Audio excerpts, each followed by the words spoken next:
కొన్ని వారాలుగా చరిత్రను మనం చూస్తున్నాం. ఆ చరిత్రలో కొన్ని అమూల్యమైన సత్యాలు మనం నేర్చుకుంటున్నాం. మన జర్నీ ఎలా స్టార్ట్ అయిందో మనకు తెలుసు. నేను కొంచెం స్పీడ్ వెళ్తానేమనుకోకండి, ఎందుకంటే మన టైం లేదు. మన జర్నీ ఎలా స్టార్ట్ అయిందో మనకు తెలుసు. బైబుల్ని జాగ్రఫికల్గా చూడాలి. ఎందుకంటే కొన్ని వచనాల భావాల ఒత్తిడి, ముఖ్యంగా రైటర్స్ యొక్క ఫీల్ మనకు అర్థం కావాలి అంటే ఖచ్చితంగా జాగ్రఫికల్ ఎవిడెన్స్ మనకు తెలియాలి. వాళ్ళ కొండలను, నదులను, సముద్రాల్ని, ఎడారుల్ని, కొండల వైపు తలెత్తి ఎడారుల్లో నిలబడి నీటి చుక్క కొరకు, మొలిసిన మొక్క కొరకు ఎందుకు ఇలాంటి ఎక్స్పోజింగ్ లెటర్స్ వాళ్ళు రాశారంటే దానికి కారణం ఒకటే, వాళ్ళ పెరిగిన నైసర్గిక స్వరూపం అలాంటిది. నైసర్గిక స్వరూపం అంటే జోగ్రఫీ అలాంటిది. వాళ్ళు పెరిగిన జోగ్రఫీ అలాంటిది మనకు తెలుసు. ఒకవైపు ఏమో పూర్తిగా ఎడారి, మరొక వైపు ఏమో పూర్తిగా సముద్రం, కింది భాగం ఏమో పూర్తిగా డెడ్ సీ, మృత సముద్రం, పై భాగం ఏమో పూర్తిగా దట్టమైన అడవులతో చిత్తడి నేలైన లెబనోను పర్వతాలు. పోనీ అటు ఇటు ఏదో సౌలభ్యం కలిగి ఉంది, కాస్త నది దేశం మధ్య నుంచి పడుతుంది అనుకుంటే ఆ నది బురద నది. ఆ బురద నది పేరు మనకు తెలుసు, యోర్దాను నది. ఆ యోర్దాను నదిలో ఉన్న వాటర్ ఈ రోజుకి ఏమైనా వాడగలుగుతున్నారంటే, ఈ రోజున టెక్నాలజీ బట్టి పైపులు వేసి అయితే వాడగలుగుతున్నారు. కానీ బైబుల్ రాస్తున్న టైంలో ఆ వాటర్ను వాడి పంటలు పండించడం అనేది అసాధ్యం. ఎందుకంటే ఆ రోజుల్లో దిగువ స్థాయిలో ఉన్న నీటిని ఎగువ స్థాయిలోకి పంపించడం అనేది కష్టతరం. అంత టెక్నాలజీ లేదు. ఎంత తోడి పంట పొలాలకు పెడదాం అనుకుని, అందుకే నది ఉన్నా ఆ నదిని పూర్తిగా ఉపయోగించుకోలేని పరిస్థితి. పేరుకి నది మాత్రం ఉందంతే. ఎందుకంటే నది ఎగువ స్థాయిలో ఉండి దిగువ స్థాయిలో అంటే స్నోప్ గ్రౌండ్లో మన స్థలాలుంటే వాటర్ను మనం ఉపయోగించగలమేమో తప్ప మనం ఎత్తైన స్థలాల నుండి స్నోప్ గ్రౌండ్లో నది ఉన్నప్పుడు ఎప్పుడు నీరును వాడడం అనేది అసాధ్యం మానవ మడుగుల్లో, చరిత్రలో. అందుకే నది ఉన్నా నది ఉపయోగం లేకుండా పోయింది. సరే, ఈ పరిస్థితులు ఎలా ఉన్నాయి, ఇంకెలా ఉంది పరిస్థితులు అంటే మనం చూసాం. పై ప్రాంతంలో ఏమో అస్సూరియన్స్ ఉన్నారు, కింద ప్రాంతంలో ఏమో ఐగుప్తీలు ఉన్నారు. ఎటు పోయినా కందిరేకలు లాంటి రాజ్యాలు పాలిటిక్స్లో కాలు దువ్వేసే వాళ్ళు ఉన్నారు. ఇలాంటి టైంలో బైబుల్ చరిత్రని బైబుల్ రచయితలు లిఖించడం స్టార్ట్ చేశారు. అందుకే అలాంటి పరిస్థితుల్లో వాళ్ళ బైబుల్ రచనలు స్టార్ట్ చేశారు. కనుక కొన్ని పదాలు మనకు అర్థం చేసుకోవడానికి కష్టంగా ఉంటుంది. ఎందుకంటే ఆ పదం చదువుతున్నప్పుడు అది ఏ జోనర్కి సంబంధించిందో తెలియాలి. అది రాజనీతి శాస్త్రానికి సంబంధించిందా, అది భౌగోళిక పరిస్థితులకు సంబంధించిందా, అది హిస్టారికల్ ఈవెంట్కి సంబంధించిందా, లేకపోతే అది దేనికి సంబంధించిన మానవ భావానికి సంబంధించిందా, ఇవన్నీ లెక్కల్లోకి తీసుకుంటే కానీ బైబిల్లో ఉన్న కొన్ని వచనాలు మనకి అర్థం కావు. అందుకు చరిత్రలో ఈ జాగ్రఫికల్ ఎవిడెన్స్ని మనం ఎలా అర్థం చేసుకోవాలో మనం జర్నీ స్టార్ట్ చేస్తాం. ఆ జర్నీ స్టార్ట్ చేస్తే మొదటి తరగతి, రెండో తరగతి, మూడో తరగతి ఎలా జరిగిందో మనకు తెలుసు. ఆ మొదటి 2-3 తరగతుల తర్వాత మనం వెళ్ళిన జర్నీ మనకు తెలుసు. ఇలాంటి పరిస్థితుల్లో రాయబడిన జియోగ్రఫీ బైబుల్ని అర్థం చేసుకోవడానికి సుమారు బైబుల్ 2 భాగాలుగా ఉంది. ఎన్ని భాగాలు?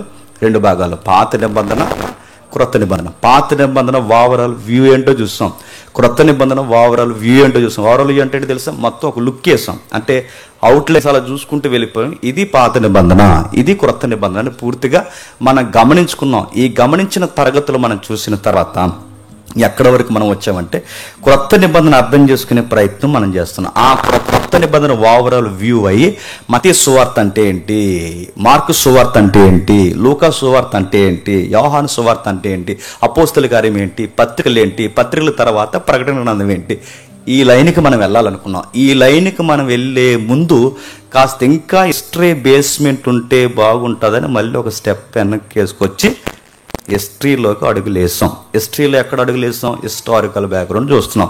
ఎందుకు హిస్టారికల్ బ్యాక్గ్రౌండ్ చూడాలి? ఇది తెలిస్తే కానీ మళ్ళీ క్రొత్త నిబంధనలు ఉన్న కొన్ని సిక్కుముడులు మనకి అర్థము కావు. అందుకే వెనక్కి వచ్చాం. అందులో 3 భాగాలు మీకు వివరించిన ఎంతమంది గుర్తున్నాయో. హిస్టారికల్ బ్యాక్గ్రౌండ్ చూస్తాం, సోషియో కల్చరల్ బ్యాక్గ్రౌండ్ చూస్తాం, 2 రిలీజియస్ బ్యాక్గ్రౌండ్ చూస్తాం. అంటే ఈ 3 జోన్స్ మనం టచ్ చేస్తాం.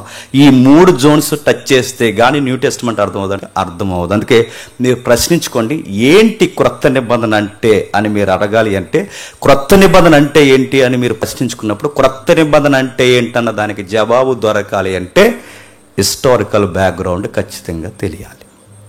ఏ హిస్టరీ ఎక్కడుంది? హిస్టరీ అంటే మలాకీకి మత్తీకి మధ్యలో, మలాకీకి క్రొత్త నిబంధనకి మధ్యలో 400 సంవత్సరాల చరిత్ర నిశ్శబ్దం ఉంది. ఆ 400 సంవత్సరాల చరిత్ర తెలిస్తే కానీ క్రొత్త నిబంధనలో కొన్ని విషయాలు అర్థం కావంటే అర్థం కావు. ఎందుకు? మీకు లాస్ట్ వీక్ నేను చెప్పాను, కొన్ని నేమ్స్ క్రొత్త నిబంధనకు వచ్చేసరికి మారాయి. కొత్త పదాలు, కొత్త వ్యక్తులు, కొత్త గుర్తులు తెర మీదకి వచ్చారు. ఆ కొత్త గుంపులు మనకు తెలుసు. సద్దుకైలు పాత నిబంధనలో కనబడతారా? పరిసయ్యులు పాత నిబంధనలో కనబడతారా? అసలు ఈ పదాలు ఉండవు. వీళ్ళు సడన్గా ఎలా వచ్చారో తెలియాలంటే నువ్వు పాత నిబంధన ఎతికినా దొరకవు, కొత్త నిబంధన ఎతికినా దొరకదు. మరి ఎక్కడ ఎతకాలంటే వీళ్ళని హిస్టరీలో ఎతకాలి, వీళ్ళని చరిత్రలో ఎతకాలి. వాళ్ళ చరిత్రలో ఎలా పుట్టుకొచ్చారో చరిత్ర చెబుతుంది. 2 ప్లేసెస్, స్థలాలు మారిపోయాయి. క్షమించండి, స్థలాల పేర్లు మారిపోయాయి, భౌగోళిక పరిధులు మారిపోయాయి. బెర్షెబా ఒకప్పుడు ఎక్కడి వరకు ఉండేది, ఇప్పుడు బెర్షెబా సరిహద్దు తగ్గిపోయింది. ఒకప్పుడు మృత సముద్రం ఒకవైపు మనకు కనబడుతుంది, ఇప్పుడు మృత సముద్ర ఏరియా విస్తరించింది. ఒకప్పుడు నది ఆవల నది ఏవలని చదువుతాం. నది ఆవల నది ఏవల అంటే ఏంటి? నది పేరు కొత్త నిబంధనలో రికార్డెడ్గా రాయబడింది. స్థలాల పేర్లు మారే. తర్వాత ఏం చేసింది? లాంగ్వేజెస్, కొత్త కొత్త భాషా విధానాలు సంస్కృతిలో పుట్టుకొచ్చాయి. పాత నిబంధన అంతా మీరు కదపండి, ఎవ్రీ నెంబరు ఎవ్రీ భాష తప్ప ఇంక ఏ జోలికి పోవాల్సిన అవసరం లేదు. పాత నిబంధన అర్థం కావాలి అంటే డైరెక్ట్ ఎవ్రీ లాంగ్వేజ్లోకి వెళ్ళిపోతే అర్థమైపోద్ది. ఎవ్రీ అవర్ ఇబ్రూ. ఆ ఇబ్రీలోకి మనం వెళితే ఖచ్చితంగా మనకి పాత నిబంధన ఏ రిఫరెన్స్ మనం తెలియాలన్నా ఒక సంఖ్య ఉంటుంది, ఆ సంఖ్యకి సంబంధించిన వర్డ్ ఉంటుంది. ఆ వర్డ్లోకి వెళ్తే మనకు ఒక మీనింగ్ ఉంటుంది. అది పాత నిబంధన. కానీ క్రొత్త నిబంధన లేదు. గ్రీకు భాష ఉపయోగించిన కొన్నిసార్లు క్రొత్త నిబంధన ఎన్ని భాషల్లో రాయబడిందో మనకు తెలుసు. గ్రీక్ ఉంది, అరమిక్ ఉంది, కామన్ లాంగ్వేజ్ ఉంది. ఇలాంటి పదాలతో క్రొత్త నిబంధన రాయబడింది. తర్వాత సోషల్ స్టాండింగ్స్లో కొన్ని విషయాలు ఉన్నాయి. అవి సామాజిక నిర్మాణంలో కొన్ని కొత్త పదాలు ఉపయోగించారు. ఇంకా తర్వాత మనకు తెలుసు కల్చరల్, సంస్కృతి మారింది. ఇంకా తర్వాత మనకు తెలుసు సాంప్రదాయాలు, ట్రెడిషన్ మారిపోయాయి. కొత్తగా ఒకప్పుడు నిలువు టంగీలు వేసుకున్నప్పుడు ఎవరైతే ఉన్నారో నిలువు టంగీలు వేసుకున్న యాజకులు అని గుర్తుపెట్టాం. కొత్త నిబంధనకు వచ్చేసరికి అందరూ నిలువు టంగీగాళ్ళే. ఎందుకు వేసుకున్నారంటే కొన్ని కల్చరల్గా మారాయి. మీరు చూడండి, ఎడారి ప్రాంతాలు కనుక, ఎడారి ప్రాంతాల్లో ఉంటున్నవారు కనుక వాళ్ళ డ్రెస్ కోడ్ వేరుగా ఉంటుంది. అది మత సాంప్రదాయమైన మూలాలు ఉన్నా కానీ వాళ్ళు క్యాప్ పెడతారు, వాళ్ళ మూతులకి ఇలా మూసుకుపోయేలా వాళ్ళ డ్రెస్ కోడ్ ఉంటుంది. వాళ్ళకి తలపాగా ఉంటుంది, నిలువు టంగులు ఉంటాయి, ఇక్కడ వరకు వాళ్ళకి చేతులు ఉంటాయి. ఎందుకంటే అవి ఎడారి ప్రాంతాలు కనుక. ఎడారి ప్రాంతాల్లో ఉన్న ఆ ప్రాంతంలో ఇసుక ఎగిసెగిసి పడుతుంది. ఆ ఏరియాలో బ్రతకాలంటే బయట ఉన్న హిస్టారికల్ బ్యాక్గ్రౌండ్ మనం తీసుకుంటే ఆ ఏరియాకి సంబంధించిన డ్రెస్ కోడ్ వాళ్ళకి పుట్టుకొచ్చింది. వెస్ట్రన్ కల్చర్లో ఉంది, వాళ్ళు సూట్లు వేసుకుంటారు. మనం ఈ కల్చర్లో ఉన్న మనకు సూట్లు సెట్ అవ్వవు. మన వాళ్ళు పచ్చి ఎండలో మిట్ట మధ్యాహ్నం వేళ పెళ్ళిలో సూట్ వేసుకుని ఇలా లాక్కుని నీకు ఎందుకురా సూటు? మన ఏరియా ఏంటి? మన పల్సన బట్టలు వేసుకోవాలి. మనకు 2 ఏరియాలు టచ్ అవుతాయి. మొన్న బెంగళూరు వెళ్ళాం, చలితో చచ్చిపోయాం. అక్కడ బెంగళూరులో ఇక్కడ నుంచి వచ్చేది చలి, ఇక్కడ నుంచి చలి. ఆ ఢిల్లీ వెళ్తాం, చలి. కొంత దట్టమైన బట్ట, అంటే ఏరియాని బట్టి బట్ట ఉంటుంది. ఏరియాని బట్టి బట్ట మారిపోతుంది. అందుకే వెస్ట్రన్ కల్చర్లో వేసుకుని వాళ్ళ సూటు ఏ టైం అయినా వేసుకోవాలి. ఎందుకంటే వాళ్ళ యొక్క వాతావరణం అలాంటిది. నువ్వెందుకు వేసుకుంటున్నావు మధ్యాహ్నం? ఆ మధ్యాహ్నం ఎండలో నిలబడి గడేస్తుంటా తాలి ఆ సూట్ వేసుకుని. అని ఎందుకు ఈ పురాకులు అనిపిస్తుంది. చక్కగా ప్లేన్ డ్రెస్ వేసుకుని, ప్లేన్ ప్యాంట్ వేసుకుని నీట్గా పెళ్ళి చూసి చక్కగా తాలిగడగా అంత బాగుంటుందండి. కడ్డీడు ఇప్పుడు ఆ సూట్ వేసుకుంటే పెళ్ళగా అనిపిస్తుంది. సరే, ఆ పెళ్ళి కూడా వదిలేదు, ఎందుకు వచ్చింది కూడా.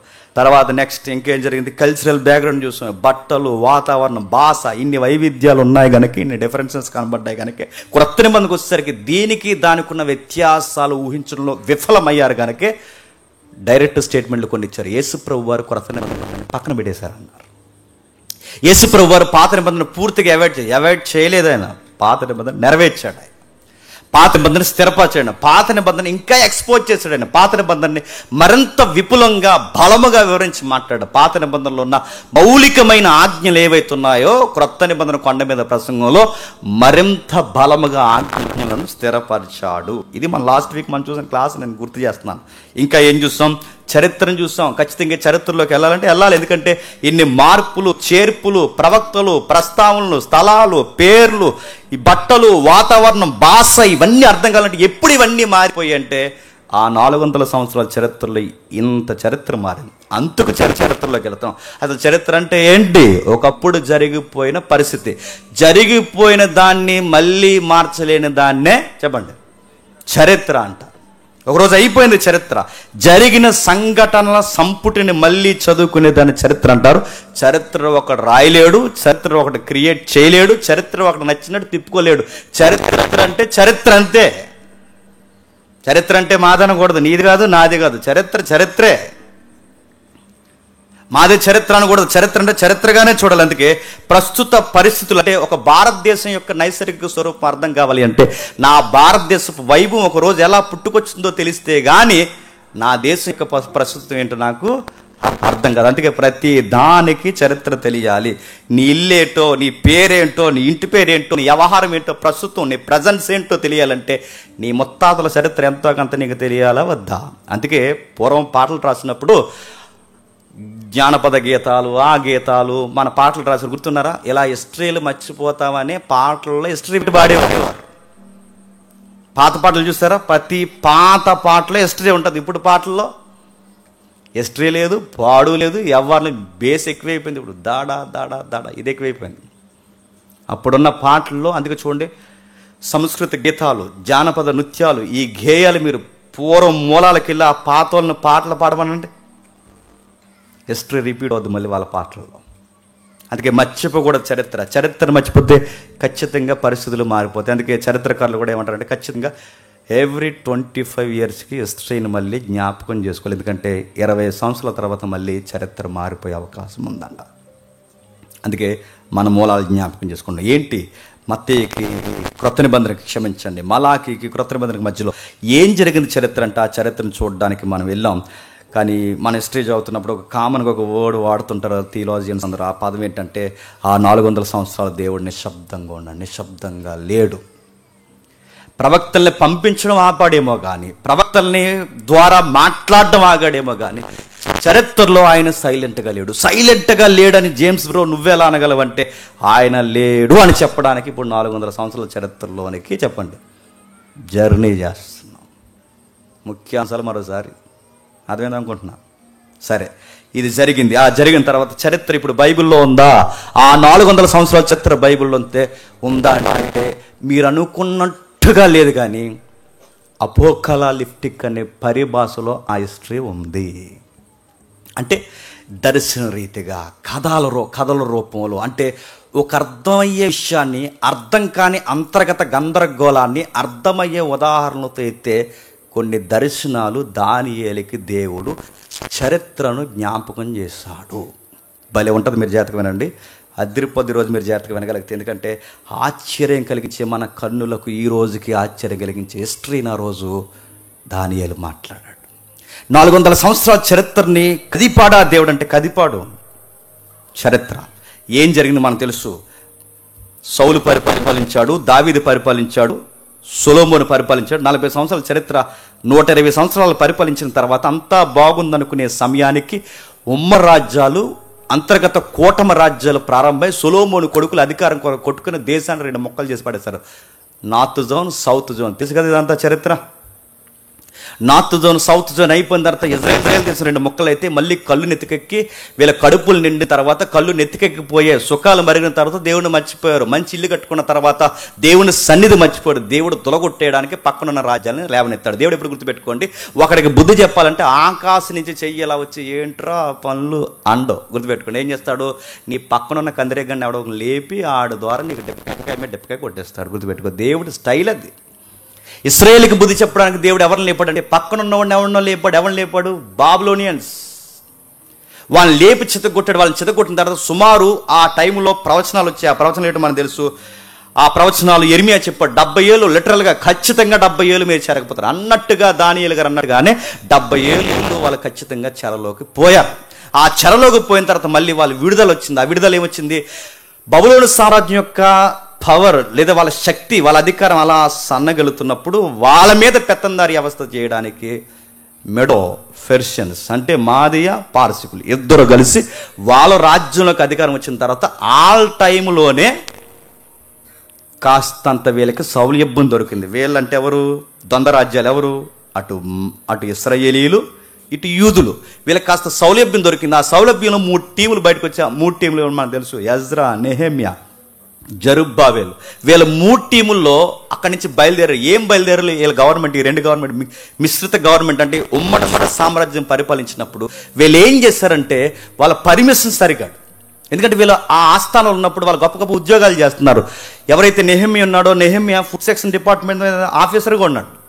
దానియేలు కూడా ఫుడ్ సెక్షన్ డిపార్ట్మెంట్లోని ఆఫీసర్గా సెలెక్ట్ అయ్యాడు. ఎందుకంటే రాజుకి పానదాయక అధిపతులుగా ఉండాలంటే, పాన అంటే ముందు రాజు వాటర్ తాగాలంటే ఆ వాటర్ ముందు ఎవడు తాగాలి? దానియేలు తాగాలి. అందరూ విషయం కలిపేస్తే ఏం కలిపేస్తే దానియేలు పోతాడు అనమాట. లేదు ఏం కలపకపోతే బాగానే దానియేలు బతుకున్నాడంటే అప్పుడు ఆ వాటర్ ఎవరు తాగుతారు? ఇలాంటి డ్యూటీస్ ఈ దేవుని పిల్లలు ఎవరైతున్నా అక్కడ చేస్తున్నప్పుడు వాళ్ళ ముఖారం వికారంగా పెట్టుకుని బాధలు గురవుతున్నప్పుడు ఏంటయ్యా అలా ఉన్నారన్నప్పుడు నెహెమ్యా అని అడిగినప్పుడు ఏముంది సార్, మాకు సొంత మందిరం లేదు, మాకు స్థానం లేదు, మా దేవుని సన్నిధిని కొల్లగొట్టు పాలేస్తారు, మాకు ఆరాధించుకోవడానికి మా పితరులు చెదిరిపోయి బానిసలు అయిపోరు, మేము ప్రతిష్ఠింపబడిన జనాంగం ఈరోజు ఎన్నిక లేని ప్రజలుగా మేము మారిపోయి మాకేం చేయాలి, మాకేం అర్థం కాలేదు అంటే డోంట్ వర్రీ, నేను నీకు పర్మిషన్ ఇస్తున్నాను, ఎంతమందిని తీసుకుని వెళ్తావు వెళ్ళు, మొత్తం నీ మందిరానికి సంబంధించిన ఆ నిర్మాణాలు ఎంత ఉన్నాయి ఎంతకాలం చేసుకో, నీకు పూర్తిగా నేను సెలవులు ప్రకటిస్తున్నాను అన్నప్పుడు అక్కడి నుంచి మాదీయ పారసికుల టైంలో అక్కడి నుండి వచ్చాలు మందిర నిర్మాణాన్ని ప్రారంభించాడు. గోడలు కడుతుంటారుగా, నెహెమ్యా గ్రంథం అంతా గోడలు కట్టడమే, ఎజ్రా గ్రంథం అంతా గోడలు కట్టడమే. ఆ గోడలు కట్టే టైంలో వీళ్ళు కడుతున్నారు. సరిగ్గా మాదీయ పారసికులు అంటే బాబిలోనియన్స్, మాదీయ పారసికులు, ఈ 3 సామ్రాజ్యాల టైంలోనే, బండ గుర్తుపెట్టుకోండి, ఈ 3 సామ్రాజ్యాల టైంలోనే పాత నిబంధన రాయబడింది. పక్క ఈ 3 సామ్రాజ్యాల టైంలో పాత నిబంధన రాయబడితే బబులోను, మాదీయ, పారసికులు, ఈ 3 సామ్రాజ్యాలు అంటే ఈ 2 అనుకోండి, ఈ 2 సామ్రాజ్యాల టైంలో పాత నిబంధన రాయబడితే మాదీయ పారసికుల దగ్గర నుంచి వీళ్ళ పర్మిషన్ తెచ్చుకుని వీళ్ళ నిర్మాణాలు కడుతున్నప్పుడు ఏం జరిగింది, ఏం చేస్తున్నారు, ఎవరు దేవుని పనికి ముందుకు వస్తున్నారు, ఎవరు రావట్లేదు, ఇంకా లౌకికమైన జాడ్యాలతో ఎవరు చచ్చిపోతున్నారని వాళ్ళని తిట్టి కొట్టి మీరు ఇలాగ ఉంటే మళ్ళీ దేవుడు మిమ్మల్ని తొక్కి తొంగలో తొక్కుతాడని చెప్పే గ్రంథాలే, చెప్పండి అర్థమైన వాళ్ళు చెప్పగలరు, ప్రవక్తల గ్రంథాలు. అది ఏ గ్రంథాలు? ప్రవక్తల గ్రంథాలు. ఆ ప్రవక్తల గ్రంథాల్లో చిట్ట చివరి గ్రంథమే చెప్పండి మలాకి గ్రంథం. ఆ మలాకి గ్రంథం తర్వాత కొత్త రాజ్యాలు తెరమేకి వచ్చి అక్కడ తర్వాత ఏముంది, ఆ రాజ్యాల లిఖింపు లేదు రికార్డెడ్గా. ఏం జరిగిందంటే గ్రీకులు వచ్చారు, రోమన్స్ వచ్చారు. ఈ గ్రీకులు రోమా సామ్రాజ్యపు పరిపాలనలోనే క్రొత్త నిబంధన రాయబడడం జరిగింది. అంటే ఇటు గ్రీకులు నిశ్శబ్దంగా ఉన్నారు, రోమా ఎప్పుడు పుట్టిందో నిశ్శబ్దంగా బైబిల్లో ఉంది, కానీ నిశ్శబ్దంగా ఉన్నట్టు మనకు కనబడుతుంది. కానీ జాగ్రత్తగా మనం చూడగలిగితే ఆ మెల్లని స్వరాల చరిత్ర దానియేలు చెప్పాడు. ఎక్కడ చెప్పాడు? 2వ అధ్యాయంలో చెప్పాడు, 7వ అధ్యాయంలో చెప్పాడు, 8వ అధ్యాయంలో చెప్పాడు, మరియు 11వ అధ్యాయంలో చెప్పాడు. చూడండి, చాలా జాగ్రత్తగా చూడండి ఏం చెప్పాడు. ఒక్కసారి 2వ అధ్యాయం దగ్గరికి వెళ్దాం. ఒకసారి రండి. దానియేలు గ్రంథం 2వ అధ్యాయం. బాబులు అది చూద్దాం ఒకసారి, జస్ట్ టచ్ చేసి. దానియేలు గ్రంథమా? దానియేలు గ్రంథం 2వ అధ్యాయం. దానియేలు గ్రంథం 2వ అధ్యాయం ఒకసారి చూడండి. అక్కడ వచనాల కూర్పు ఉంటుంది, 31వ వచనం నుంచి అనుకుంటా. దానియేలు గ్రంథం 2వ అధ్యాయం 31వ వచనం. కొంచెం జాగ్రత్తగా వినండి, ఇది చాలా మంచి చరిత్ర. ఈ చరిత్ర మీరు గుర్తుపెడితే మన బైబిల్ ఎంత గొప్పదో మురిసిపోతాం ఈ రాత్రి. దానియేలు గ్రంథం 2వ అధ్యాయం 31వ వచనం. రాజా తాము చూచుచుండగా బ్రహ్మాండమండు ఒక ప్రతిమ కనబడిన కదా, మహాప్రకాశమును రూపమును తమరి ఎదుట జరుగుతున్న సందర్భం చెప్తాను. టెక్స్ట్ ఖచ్చితంగా ఒకసారి మనం జ్ఞాపకం చేసుకుందాం. సందర్భం మనకు తెలియాలి. ఏం జరుగుతుందో మనకు తెలుసు. నెబుకద్నెజరుకి కల వచ్చింది. అతనికి ఎందుకు ఆ కల వచ్చిందంటే విస్తారమైన ఆలోచన కలిగిన వాడికి స్వప్నములు పుట్టును. బైబిల్ స్టేట్మెంట్ అవునా కదా? విస్తారమైన ఆలోచన కలిగినాడు. ఇప్పుడు విస్తారమైన ఆలోచన నెబుకద్నెజరు గుండెల్లో పెట్టేసుకున్నాడు. ఏం పెట్టుకున్నాడు అంటే నెక్స్ట్ నా తర్వాత ఈ ప్రపంచాన్ని ఎవడు పరిపాలిస్తాడన్న టెన్షన్ ఎక్కువైపోయింది మనిషికి. ఉన్న పరిపాలన తినంగా చేసుకోక నెక్స్ట్ ఎవడు పరిపాలిస్తాడన్న టెన్షన్ ఎక్కువైపోయింది. ఎవరికి? నెబుకద్నెజరుకి. అంటే నా తర్వాత ప్రపంచాన్ని ఎవరు పరిపాలించబోతున్నారు, నా తర్వాత ఎవరు సింహాసనం ఎక్కబోతున్నారు, నా తర్వాత నా కొడుకులు నా వారసత్వం ఉంటుందా, లేదా కొత్త సామ్రాజ్యాలు వస్తాయి. ఇన్ని ఉక్కిరి బక్కిరి ఆలోచనల మధ్య, విస్తారమైన ఆలోచనల మధ్య నిద్రపోతే ఆ నిద్రపోయిన ఆలోచనకు తగినట్టుగానే దేవుడు ఒక స్వప్నాన్ని వాడుకున్నాడు. మీకు అర్థమవుతలేదు? మన పరిస్థితుల్ని వాడుకోవడంలో దేవుడి కన్నా గొప్పగా ఇంకెవడో వాడుకోడు. నీతో పని చేయించుకోవాలనుకుంటే గుర్తుపెట్టుకో, నువ్వు బాగున్నా చేయించుకుంటాడు. గుర్తుపెట్టుకో, నువ్వు అలాగేలా తిరిగిన 4 మొట్టకాయలు వేసి చేయించుకుంటాడు. మొత్తం మీద ఎవరిని ఎలా వాడాలో అలా వాడడంలో దిట్ట ఆయన. ఎందుకంటే ఆయన పుట్టించి గిట్టించేవాడు కనుక ఆయనకు అన్నీ తెలుసు. నెబుకద్నెజర్ ఆ టైంలో ఈ టెన్షన్ అవుతున్నప్పుడు ఆయనకి కళ వచ్చినప్పుడు కళ వచ్చింది. విచిత్రం ఏంటంటే కళ మర్చిపోయాడు. కళ వచ్చిందన్నది మాత్రం జ్ఞాపకం ఉంది, కళ గుర్తులేదు. ఇది విచిత్రంగా ఉంటుంది. మనకెవరు కళ వచ్చినా మనకు కళ గుర్తుంటుంది ఉండదా? రాత్రి హిమాలయాల్లోకి వెళ్ళినట్టు వచ్చిందని బాగా సలేసింది అన్నట్టు ఉంటుందా ఉండదా? ఓ రోజు ఇది మా ఫ్రెండ్ ఒకడు ఉన్నాడు, లేచి ఉదయం లేచి నోరు చాలా తీగుంది మమ్మీ అన్నాడు. ఏరా అని అడిగితే రాత్రి నేను యాపిల్స్ తిన్నాను బాగా. ఎక్కడరా అని అడిగా. హిమాలయాల్లో. ఆడి ఫీలింగ్ అడుగుతున్నాను. మన లెమన్ అలా చూసి అలా పిండుతున్నప్పుడు తెలియకుండానే మన నోట్లో చూడండి రసాలు ఓడతాయి. ఇది మన బాడీకి. అలాగే డ్రీమ్స్లో కూడా మనకి ఏమైనా ఫీలింగ్ వస్తున్నప్పుడు అలా లేచిపోతున్నట్టు అనిపిస్తుంటుంది చూసారా? ఏదో వచ్చి మీద కూర్చున్నట్టు, ఏదో ఎవరో చేస్తున్నట్టు, రకరకాలు. కొంతమందికి రకాలు వస్తాయి, నేను చెప్పలేనులేండి. అయ్యండి అది అందరు హీరోయిన్లో వస్తుంటారు. ఏమిటాడు నా పెళ్ళి సంబంధం వచ్చే టైంలో నాకు సమంత వచ్చింది కళ్ళలో. నిజంగానే చెప్తున్నా. ఎలా వచ్చింది? ఆవిడతో ఏదో డ్యూట్లు పడినట్టు కాదు. నాకు ఎలా వచ్చిందంటే నేను చెప్తున్నాను, జస్ట్ హిస్టరీ కదా, కొంచెం ఫన్ ఉంటుందని చెప్తున్నాను. ఆ రోజు నాకు ఎలా వచ్చిందంటే, ఆ అమ్మాయి అదే ఆ సమంత రూత్ మన పిల్ల కదా అనుకుని నన్ను తీసుకెళ్ళి వాళ్ళ మామయ్య గారు, అప్పుడు నాగార్జున గారు ఉన్నారుగా, ఆయన గాస్పల్ చెప్తుంది. జేమ్స్ మన బ్రో సువార్త బాగా చెప్తారు, వినని చెప్పేస్తుంది. నేను ఎంత మురిసిపోయి సువార్త చెప్పేస్తున్నాను.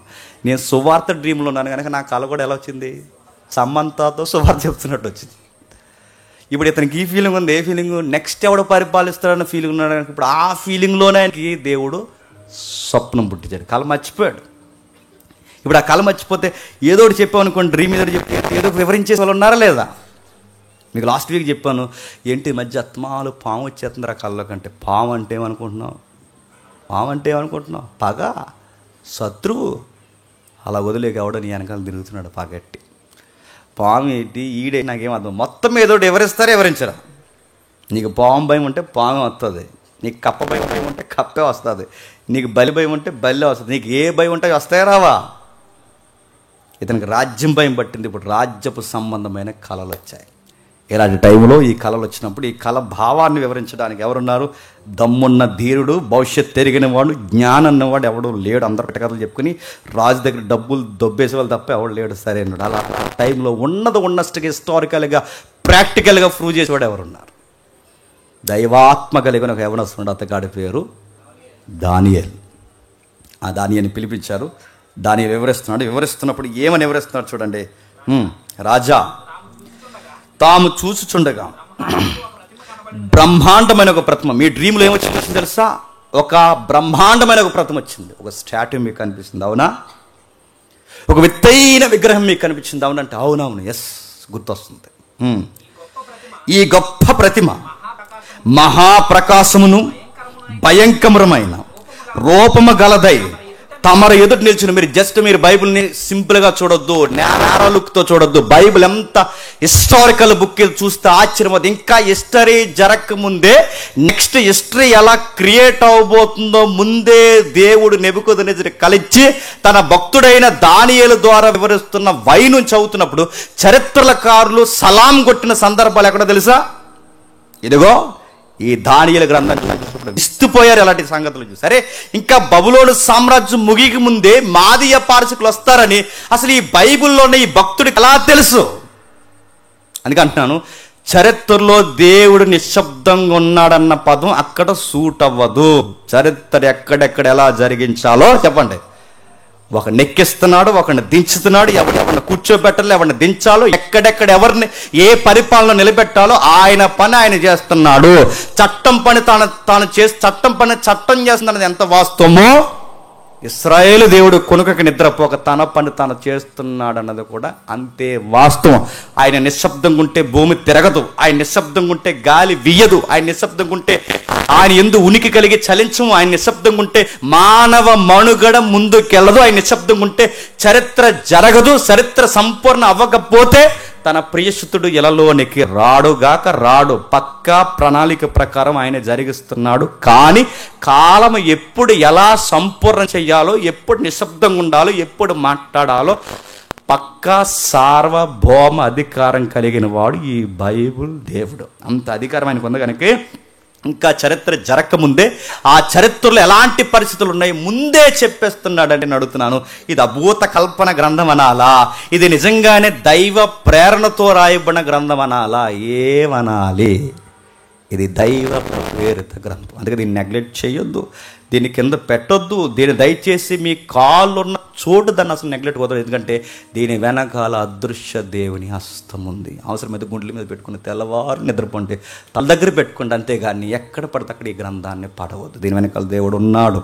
అందుకే రాస్తున్నాడు, అయ్యా ఒక గొప్ప ప్రతిమ మీరు చూసారు, ఆ గొప్ప ప్రతిమ మీరు చూసినప్పుడు చాలా ప్రకాశం ఉంది. ఎందుకంటే ఆ ప్రకాశమయమైన ప్రతిమలో రేపెవరు పరిపాలించబోతున్నాడో దేవుడు చెప్పేశాడు. ఏం చెప్పాడు? ఆ ప్రతిమ యొక్క శిరస్సు మేలిమి బంగారమై, దాని రొమ్ము భుజములు ఎండివియు, దాని ఉదరము తొడలు ఇత్తడివియు, దాని మోకాలు ఇనపవియు, దాని పాదములలో ఒక భాగము ఇనపదియు, ఒక భాగము మట్టిది అయ్యుండెను, మరియు చేతి సహాయము లేక తీయబడిన ఒక రాయి ఇనుమును మట్టియు కలిసిన ఆ ప్రతిమ యొక్క పాదముల మీద పడి దాని పాదములను తుత్తినీలుగా ఎరగొట్టుటకు తమకు గడబడును. అంత ఇనుము, మట్టి, ఇత్తడి, ఎండి, బంగారము ఏకముగా దంచబడి కళ్ళములోని చెత్త వలె కాగా, వాటికి స్థలము ఎచ్చటగా దొరకకుండా గాలి వాటిని కొట్టుకొని పోయిను. ప్రతిమని విరగొట్టిన ఆ రాయి సర్వభూతలమంత మహాపర్వతం ఆయన. విచిత్రమైన చెప్తున్నా, దానియేలు చెప్పిన రాజ్యాల పరిపాలన మీరు నమ్ముతారు లేదో, యూరోపియన్ పరిపాలన అంటే రేపు ఫామ్ కాబోయే యూరప్ రాజ్యాల సమ్మేళనం వరకు కూడా దర్శనంలో ఉందంటే మీరు నమ్మగలరా? యూరోపియన్ యూనియన్ యూరప్ చదువుకుంటున్నాగా, రేపు మాఫ్ ఫామ్ కాబోతుంది యూనియన్. ఆ యూనియన్ పరంపర వరకు అంటే యూరప్ ఖండాల రాజ్యాలను ఒకరు తెర మీదకి రాబోతున్నాయి.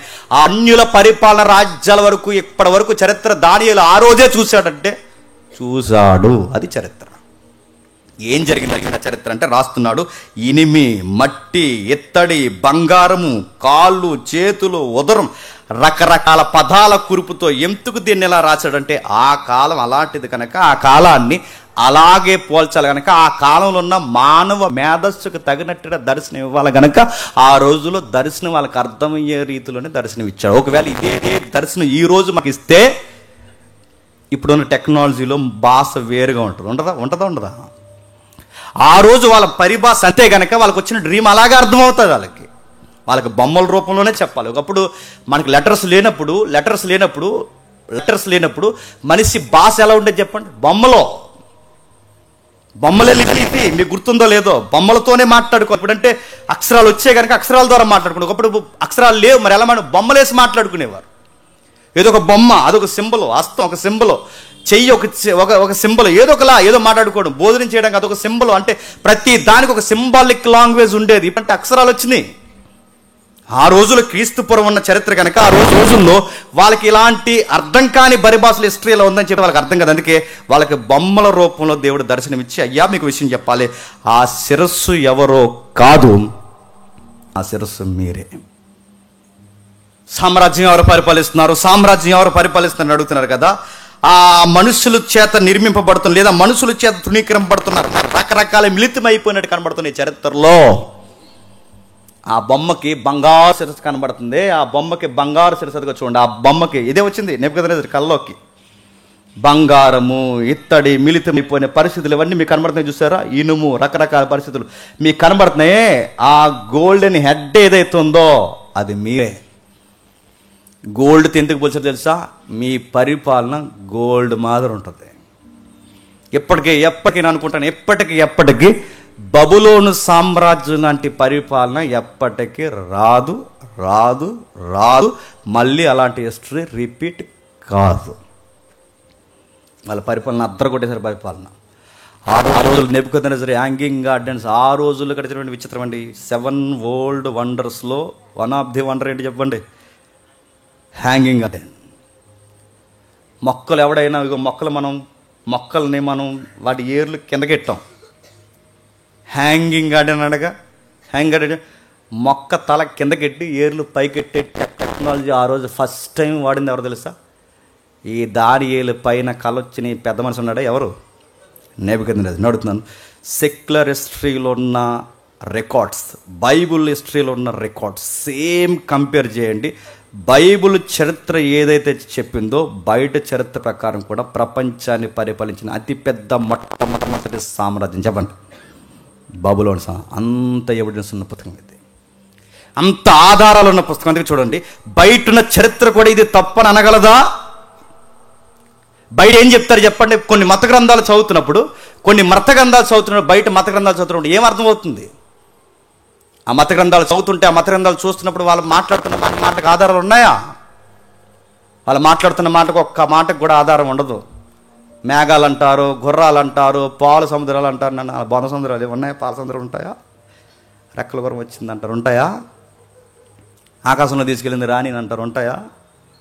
ఎవరో క్వశ్చన్ చేస్తారు, నన్ను అడగండి, డీటెయిల్గా చెప్పలేదు, ఎందుకంటే ఇప్పటికే పరిగెడుతున్నారు. నాకు తెలిసి దీని వెనకాల ఎవరు ఉన్నారు, ఎవరు నాకు తెలిసినారు. ఎవరు అన్నారు, ఎవడో ఆర్జీవి అనుకుంటా అడిగాడు. నాకు పెద్ద క్వశ్చన్ ఉంది, అన్ని సంవత్సరాలు దేవుడి భార్య రాణి గారిని అక్కడెక్కడో వదిలేశారు, అన్ని సంవత్సరాలు ఆవిడకి బట్టలు ఎక్కడి నుంచి వచ్చినాయి అని అడిగాడు. ఒక సీరతో ఉండిపోయిందా అని అడిగాడు. వెంటనే ఏమన్నారు, తూచ్, ఇది మేధావి ప్రశ్న, అడిగి చెప్తాం అన్నారు. అది జోక్, నన్ను అడగకండి, పెద్దలను అడిగి చెప్తాం అన్నారు. ఒక సీరకు ఎవిడెన్స్ లేదు అక్కడ. సీరకు గంధం చరిత్రకు ఎవిడెన్స్ ఉంది ఇక్కడ. ప్రతి దానికి చరిత్ర ఉంది ఇక్కడ, ప్రతి దానికి చరిత్ర ఆధారాలు ఉన్నాయి ఇక్కడ. ఇక్కడ రాస్తూ ఇదే విషయాన్ని మళ్ళీ అక్కడ చెప్తున్నాడు చూడండి. 7వ అధ్యాయం రండి ఒకసారి. 7వ అధ్యాయం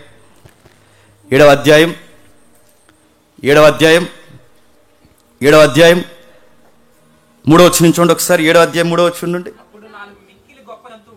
4 మిక్కిలి గొప్ప జంతువులు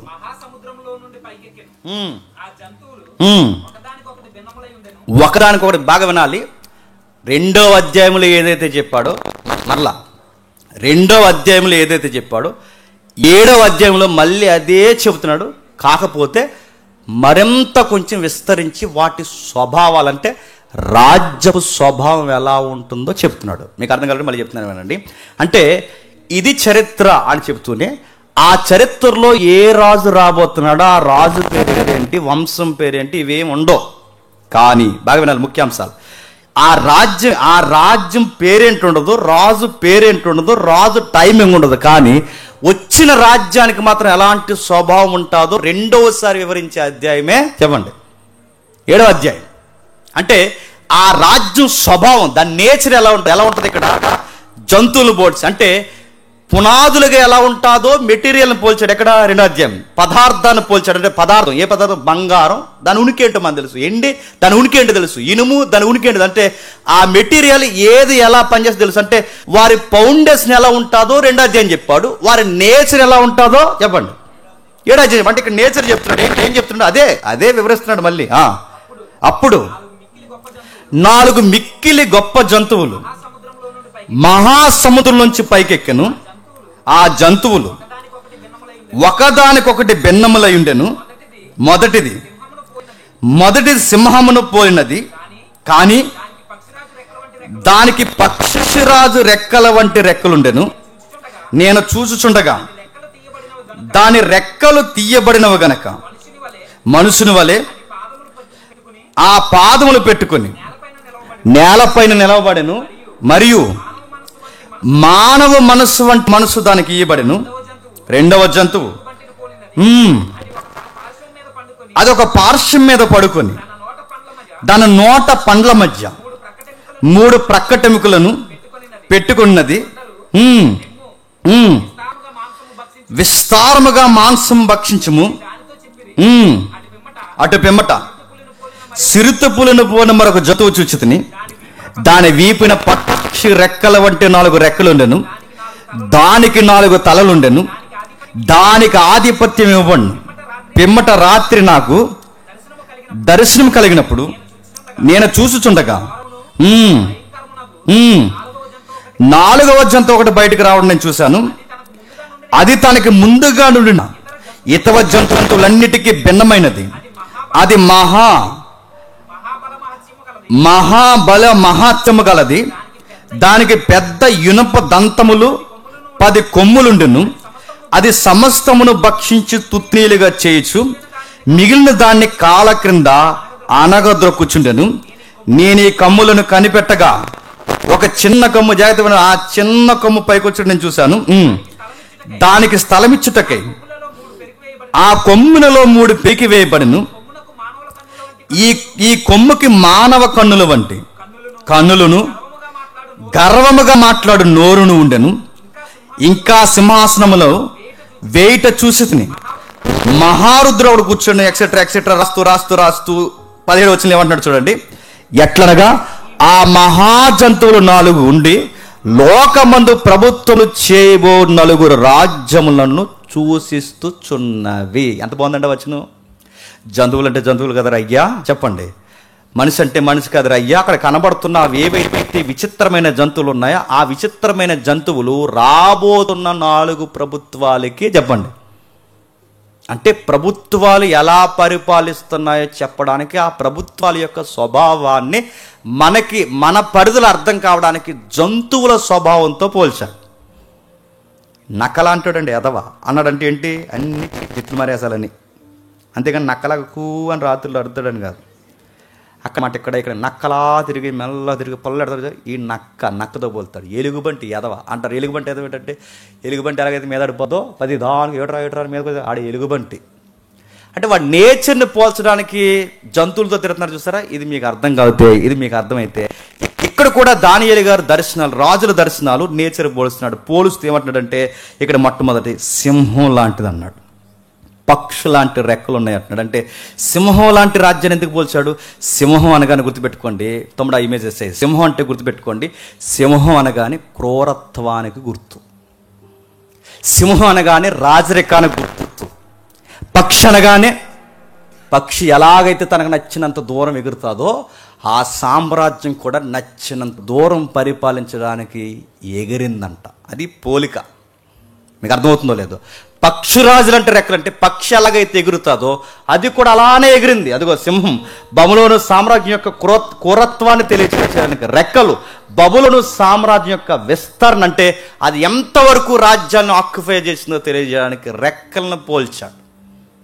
దీనొక్క మనం చూస్తున్నప్పుడు ఒక దర్శన రీతిగా మనతో మాట్లాడుతున్న చరిత్ర.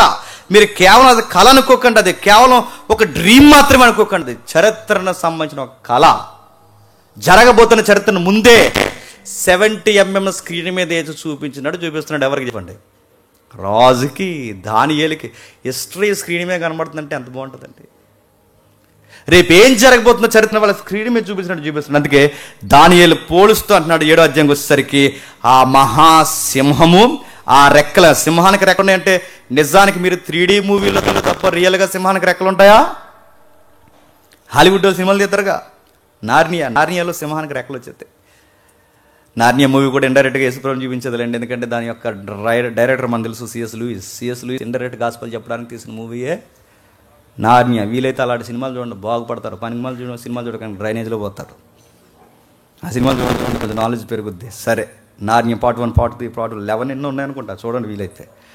సరే, ఆ చరిత్రలో మనం చూపిస్తూ సింహాన్ని పోల్చి చూపిస్తున్నాం. అంటే సింహం బబులోను సామ్రాజ్యం యొక్క క్రూరత్వానికంటే అది పంజా ఇసిరిందంటే దాని ముందు ఏ ప్రభుత్వం అయినా కోలాల్సింది. అంటే నెబుకద్నెజరు కన్నెత్తి చూసేటట్టు అది బంగారు దేవాలయాన్నైనా సరే లాక్కుంటాడు. లాక్కూడా అది బబులోను నెబుకద్నెజరు అంటే. నెబుకద్నెజరు కానీ మీరు సింపుల్గా గడ్డి మేసని చదువుకోకండి. హిస్టరీలో చూడండి, నెబుకద్నెజరు అంటే భయం వేస్తుంది. అంత ఎంత క్రూరంగా పరిపాలించాడు.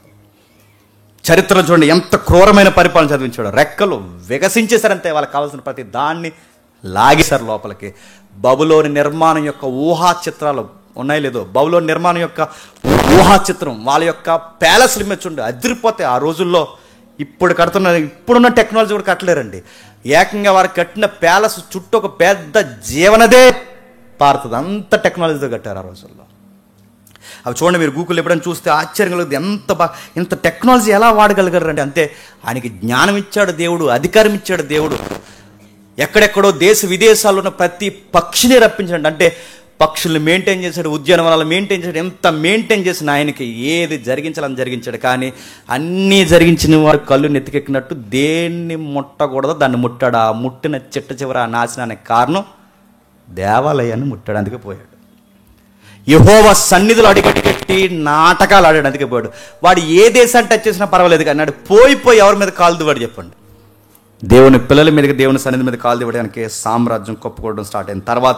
ఆ తర్వాత వచ్చిన సామ్రాజ్యం ఏంటో 2వ అధ్యాయం 32 ఒకసారి 2వ అధ్యాయం 32 వచనం 2వ అధ్యాయం 32 వచనం. ఆ ప్రతిమ యొక్క శిరస్సు మేలిమి బంగారమై ఉండెను, దాని రొమ్ములు భుజములు ఎండి. నెక్స్ట్ బాగా రండి. బంగారం అనగానే ఏ సామ్రాజ్యం చూస్తాం? బబులోను సామ్రాజ్యం. ఇప్పుడు దాని రొమ్ములు దేంతో ఉన్నాయట? ఎండి. ఇప్పుడు అడుగుతున్నాను, ఎండుతో ఎందుకు పోల్చాడు? ఎండుతో ఎందుకు పోల్చాడు అంటే, ఎండు కన్నా కాస్త మెరుగులో, విలువలో కాస్త తక్కువైన మెటీరియల్ ఏంటి? ఏంటంటే పరిపాలిస్తుంది, సామ్రాజ్యం చూపిస్తుంది, రాజుల్ని తయారు చేస్తుంది. కానీ బబులోను సామ్రాజ్యం అంత తయారు చేయలేదు, కానీ బబులోను సామ్రాజ్యం అంతా ఊహలకు అందలేదు, కానీ పరిపాలన అతను బాగా చేస్తుంది. అది కూడా కాస్త విలువైనదని ఆ సామ్రాజ్యాన్ని దేనితో పోలుస్తున్నాడు? ఏంటంటే వాళ్ళది కూడా పునాదులు గట్టిగానే ఉంటాయి, దాన్ని ఎండుతో పోల్చాడు. ఇదే పోలుస్తూ మళ్ళీ ఈ ప్రభుత్వం యొక్క నేచర్ ఎలా ఉంటుంది, దాని పునాదులు ఎలా ఉన్నాయో 2వ అధ్యాయం చెప్పాడు. దీని నేచర్ ఎలా ఉంటుంది, దీని స్వభావం ఎలా ఉంటుందో చెప్పడానికి 7వ అధ్యాయం చెప్పాడు. 7వ అధ్యాయం దీని స్వభావం ఎలా ఉంటుందో చెప్తాడు చూడండి ఒకసారి. 7వ అధ్యాయం 5వ వచనం మర్చిపోవద్దు. 400 సంవత్సరాల చరిత్రలో అడుగులు వేస్తే గాని క్రొత్త నిబంధన ఏంటో మనకు ఖచ్చితంగా చెప్పండి అర్థం కాదు.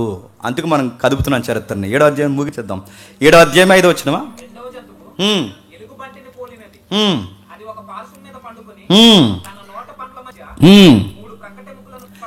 3 ప్రక్కటెముకలను పట్టుకున్నది. జాతి ఇవ్వండి, ఆ ఇమేజ్ అవుతాం. అదిగో చూడండి ఒకసారి.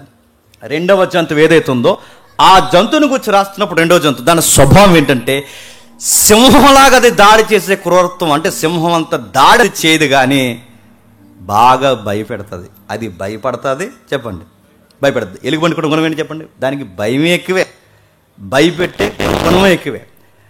అది మనల్ని చూసి భయపడిపోద్ది, మనం దాన్ని చూసి భయపడిపోతాం. అది నేచర్ ఎవరికి ఉందా? ఇప్పుడు ఎలుగుబంటి అలా వెళ్ళిపోయింది అనుకోండి, ముందు అది పారిపోద్ది. ఎప్పుడన్నా మీరు చూసారా? తర్వాత ఎంకరేజ్ మళ్ళీ అది మీదకి వచ్చాయి. అది ఎందుకు పారిపోయింది మీదకి వచ్చింది తెలియదు. అదే తుకలకేసాలి దేని చెప్పండి? ఈ సామ్రాజ్యానికి అయ్యే పనులు. అందుకే అది ఎలుగుబంటి స్వభావం. ఎలుగుబంటి స్వభావం అంటే సింహం అంత క్రూరత్వం కాకపోయినా అది ఖచ్చితంగా భయపడుతుంది. దాని స్వభావం అలాంటిది.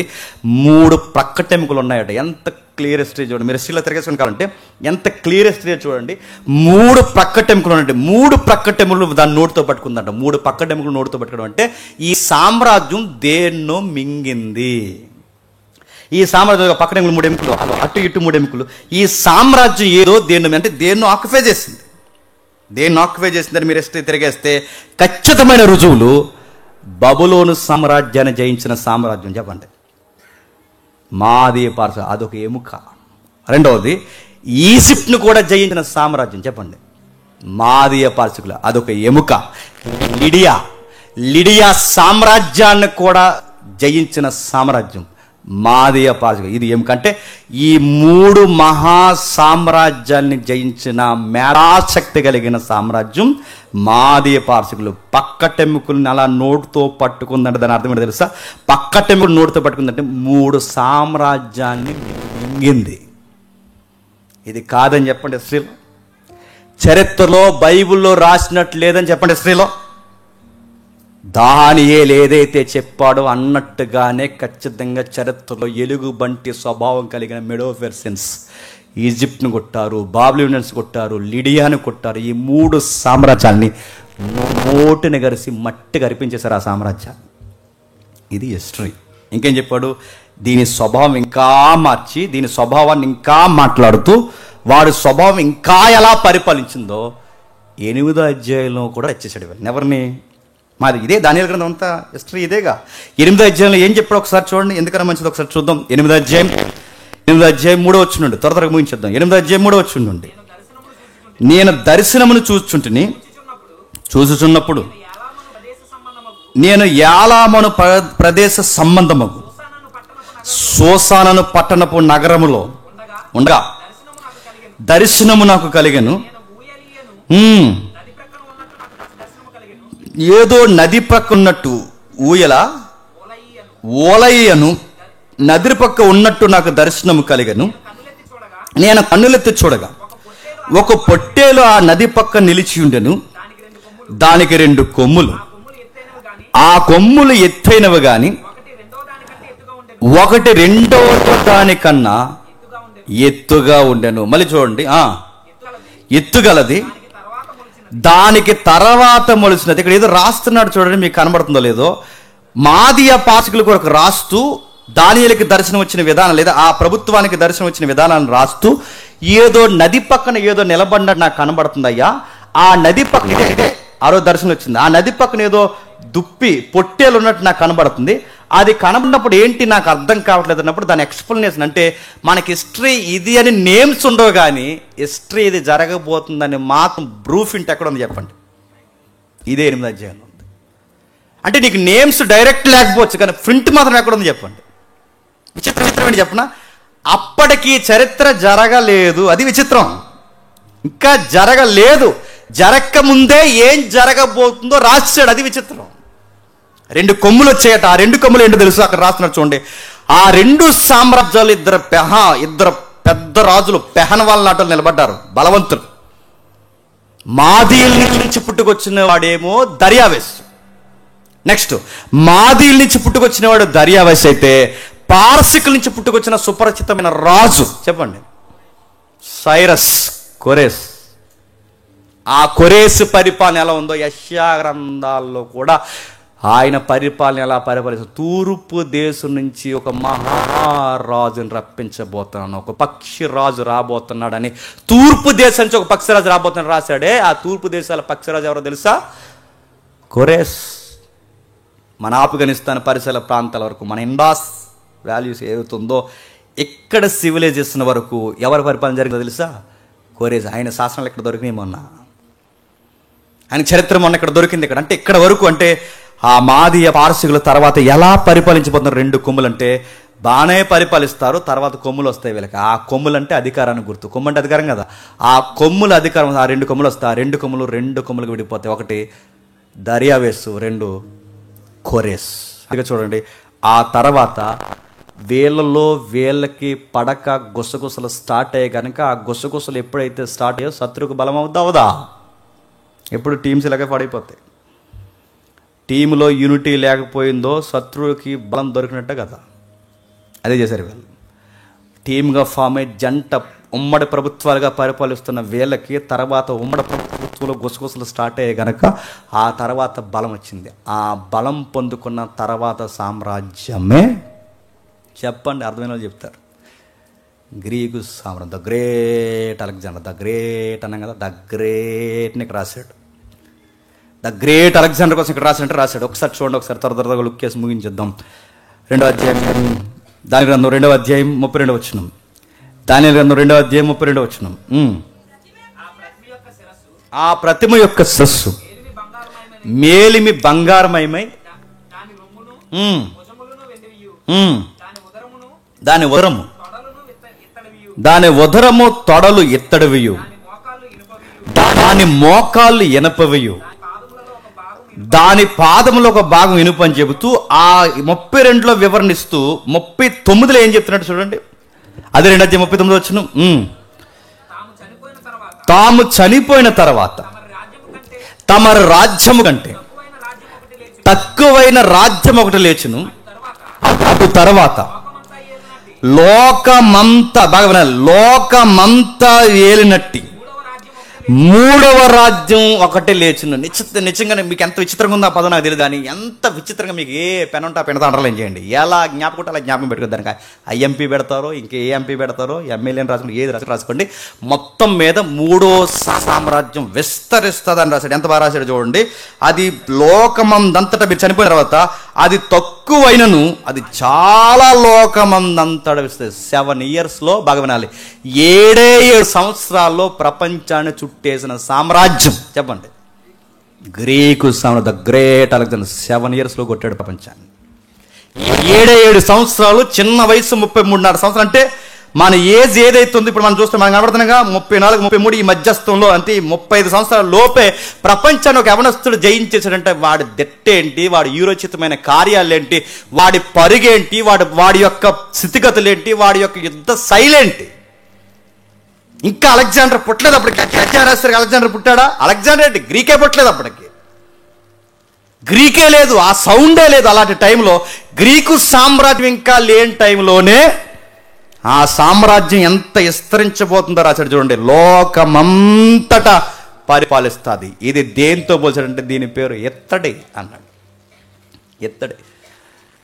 ఎవరో ఒక పెద్ద ఆయన ఈ హిస్టరీ ఎవరిస్తున్నాడు మంచి చమత్కారంగా ఈ పదం అనేవాడు, నాకు గుర్తుంది. ఎత్తడైపోద్ది అదవా అనేవారు, గుర్తుందా? ఎత్తడంటే ఎత్తడే, ఇంకేటని అడగండి, బ్రేకులు అడగండి చెప్తాను. అంటే దాని దెబ్బ చాలా గట్టిగా ఉంటుంది. బంగారంలాగే కనబడుతుంది కానీ బంగారం కాదు. గోల్డ్ కలర్ కోటింగ్ లాగా మనకు అనిపిస్తుంది, అది గోల్డ్ కాదు. ఈ రాజ్యం పరిపాలన కూడా అంతే, అది ఎత్తడి. అందుకే చూడండి, బబులోను మళ్ళీ పుట్టిందా అన్నట్టు కనబడే సామ్రాజ్యమే చెప్పండి. ఆ గోల్డ్ ఎంపరర్ ఏదైతే ఉందో మళ్ళీ వచ్చాడన్నట్టు కనబడే సామ్రాజ్యమే చెప్పండి. అందుకే మ్యాచింగ్స్ ఉంటాయి బబులోను సామ్రాజ్యానికి చెప్పండి, గ్రీకుకి మ్యాచ్ అయినట్టు ఉంటుంది కానీ అంత కాదు. ఇది జస్ట్ నెగిటివ్ సైడ్ అంతే, కనబడినట్టు ఉంటుంది, కనబడి. అందుకే ఆ టైంలో వచ్చాడు. దీన్ని దేంతో పోల్చాడు ఒకసారి 7వ అధ్యాయం. దీని నేచర్ ఏంటో చెప్తున్నాడు చూడండి. 7వ అధ్యాయం ఎంత బాగా రాశాడు చూడండి. అక్కడ 7వ అధ్యాయం 6వ వచనం ముగించేద్దాం. ఒట్టే చెప్తున్నాడు, ముగించేస్తాను. అటు పిమ్మట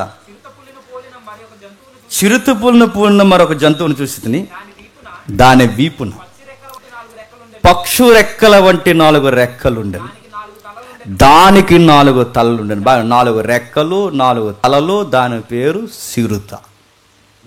సిరుత దేని గుర్తండి? సింహం, క్రూరత్వానికి గుర్తు, ఎలుగుబట్టి, భయానికి, ప్రమాదానికి గుర్తు.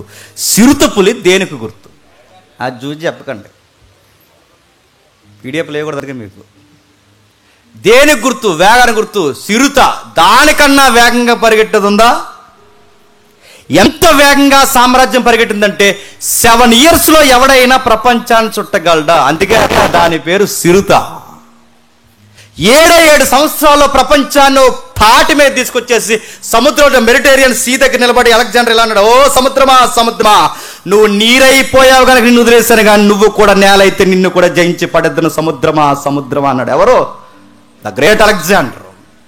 నేను చూసిన ప్రతి నేలను నేను జయించాను, నువ్వు సముద్రం అయిపోయావు కాబట్టి బతికిపోయావు, లేదంటే నిన్ను కూడా జయించి పడేద్దను అన్నాడు. 7 సంవత్సరాల్లో ప్రపంచ సామ్రాజ్యాన్ని కూర్చోబెట్టేశాడంటే ఇది సిరుత కాకపోతే ఏమవుతుంది? ఎలుగుబంటి, అది సిరుత. దానికి 4 రెక్కలు ఉన్నాయి. 4 రెక్కలు అనగానే ఇక్కడ మీరు హిస్టరీని మీరు తిరగేయండి. 4 రెక్కలు అనగా 4 దిక్కులు. తూర్పును చుట్టేశాడు, పడమరని చుట్టేశాడు, ఉత్తరాన్ని చుట్టేశాడు, దక్షిణాన్ని చుట్టేశాడు. నార్త్ను వదిలాడా, సౌత్ను వదిలాడా, ఈస్ట్ వదిలాడా, వెస్ట్ వదిలాడా? నేను అడుగుతున్నాను, ఎక్కడెక్కడ రావాలో అన్ని ఏరియాలకి తిరిగేశాడు. 7 సంవత్సరాల్లో సిరుతుపులు పరిగెట్టాడు. ఎంత ఎంత గొప్పగా రాశాడండి ఈ పుస్తకాన్ని. 4 తలలు, 4 తలలు, 4 తలలని రాశాడు. 4 తలలు ఏంటాయి అంటే, ఇంత పరిపాలించి సిరుత వేగంతో పరిపాలన చేసిన ఈ ప్రభుత్వాన్ని నడిపించిన అలెగ్జాండర్ చనిపోయిన తర్వాత 4 రాజులు కొట్టుకు చచ్చిపోయారు. అవే 4 తలలు. 4 తలలు అంటే తల, ఇటు మా ఇంటికి తల అండి అంటారు. ఇంటికి తల అంటే ఏంటి? ఇంటిపైకి కూర్చుంటాడని కాదు. చెప్పండి, మా కథ స్క్రీన్ పై దర్శకత్వం అంతా ఈడని. ఎవడు? మా ఇంటి యజమాని. మా ఇంటికి తలకాయ, శిరస్సు. అలానే ఈ రాజ్యానికి 4 తలలు ఉన్నాయట. 4 తలలు అంటే ఏంటి? ఆయన అలెగ్జాండర్ చనిపోయిన తర్వాత 4 సామ్రాజ్యాలు పుట్టుకొచ్చి ఆ 4 సామ్రాజ్యాలు విడిపోయిన తర్వాత ఇలా విడిపోయాయి. ఎలాగా?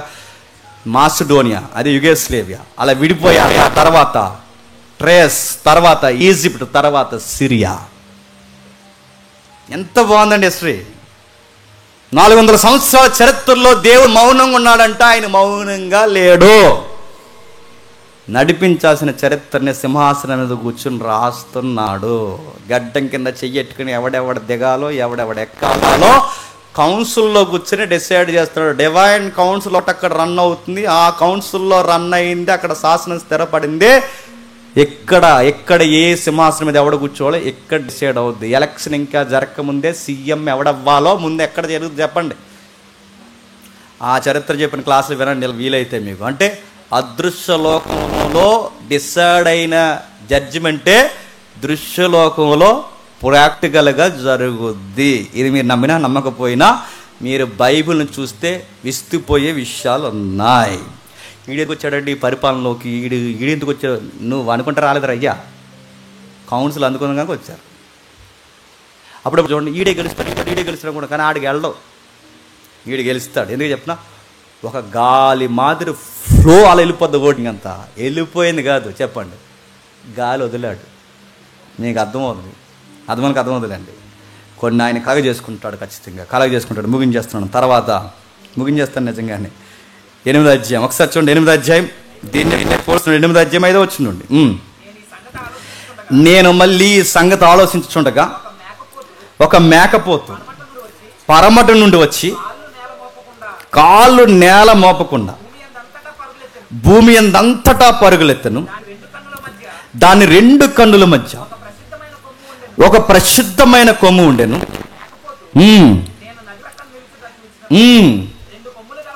2 కొమ్ములు గల పొట్టేళ్ళు. ఇందాక చదువుకున్నాగా అదే వచ్చిన విజయ్, ఇందాక చదువుకుని వచ్చిన అక్కడ రాస్తున్నాడు చూడండి. ఒక మేకపోత అక్కడ నిలబడింది. ఆ మేకపోతికి ఒక ప్రసిద్ధమైన కొమ్ము ఉందట. మేకపోతికున్న ప్రసిద్ధ, మేకపోత అనగానే గ్రీకు సామ్రాజ్యం. మేకపోతికి ప్రసిద్ధమైనది అంటే ఏంటంటే గొప్పదే, చెప్పుకోదగిందంటే ఆ మేకపోతకు ఒక ప్రసిద్ధమైన కొమ్ము వచ్చింది. గ్రీకు సామ్రాజ్యంలో చెప్పుకోదగ్గ ప్రసిద్ధమైన వ్యక్తి ఎవరు చెప్పండి? అలెగ్జాండర్. అంటే ఇప్పుడు ఇక్కడ కనబడుతున్న ఈ కొమ్ము ఎవరన్నమాట? అది అలెగ్జాండర్కి ఈ పేరు ఇక్కడ కనబడదు, కానీ అలెగ్జాండర్ ఇక్కడ కొమ్ము.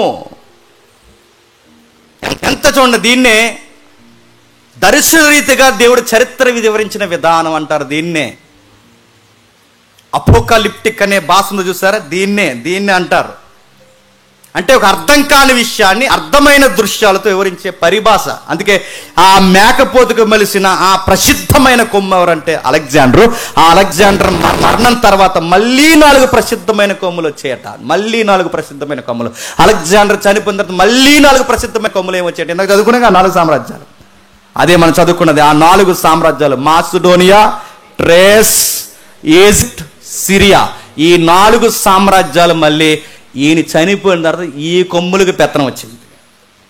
కొమ్ములంటే కొమ్ములు కాదు, తెలుసు కదా, కొమ్ములంటే కొమ్ములు కాదు. అయిపోయింది. బబులోన్ అయిపోయింది, మాదీయ పార్సికులు అయిపోయింది, గ్రీకులు అయిపోయింది. నెక్స్ట్ చెప్పండి. ఈ గ్రీకుల చరిత్ర జరుగుతున్న టైంలోనే న్యూ టెస్టిమెంట్ పరిస్థితులు పావులు కదుపుతుంది. సరిగ్గా ఆ టైంలోనే రోమా సామ్రాజ్యం తెరమికి వచ్చింది. ఏం జరిగింది? జస్ట్ ఒక లుక్ వేసి ముగించేద్దాం. ఏం జరిగింది? 2వ అధ్యాయం 33 వచ్చిన. 2వ అధ్యాయం 33 వచ్చిన. ఎలాగ వర్షం వచ్చింది, ఇంటికి వెళ్ళారు కనుక 10 నిమిషాలు ఏనండి, పర్లేదా? ఇంట్రెస్ట్ వాళ్ళు చేయొద్దండి, ఎతకపోతే ఎడతారని ఎత్తారు కదా, అయినా వినండి. 2వ అధ్యాయం 3వ వచ్చింది, క్షమించండి 33 నుండి. దాని మోకాళ్ళు ఇనపవియు, దాని పాదముల్లో ఒక భాగము ఇనుపదియు, ఒక భాగము మట్టిదై ఉండెను. ఏంటంటే దాన్ని పోల్చిన చూడండి.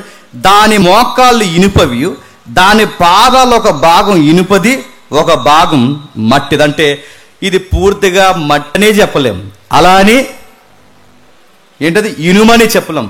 మిశ్రిత సామ్రాజ్యం ఉంటుంది. అందుకే చూడండి ఎంత మిశ్రిత సామ్రాజ్యం ఉందంటే రోమా ప్రభుత్వం కూడా 2 రాజ్యాలుగా విడిపోయింది. మీరు హిస్టరీ రోమా సామ్రాజ్యం చదవండి. పరమడ సామ్రాజ్యముగాను అలాగే దక్షిణ సామ్రాజ్యంగాను విడిపోయాయి. 2 రాజ్యాలుగా విడిపోయాయి. ఆ 2 రాజ్యాలుగా విడిపోయినప్పుడు పరమడ తూర్పు, సరే గుర్తులేదు నాకు, అక్కడ ఉందా ఒకసారి తీయండి. తర్వాత రోమా సామ్రాజ్యం ఇనుముతో కట్టడు, సగమేమో బలంగా కనబడుతుంది, సగమేమో బలహీనంగా కనబడుతుంది, సగము బలమా. తూర్పు పడమర రాజ్యాలుగా 2 రాజ్యాలుగా ఎందుకు చూడండి.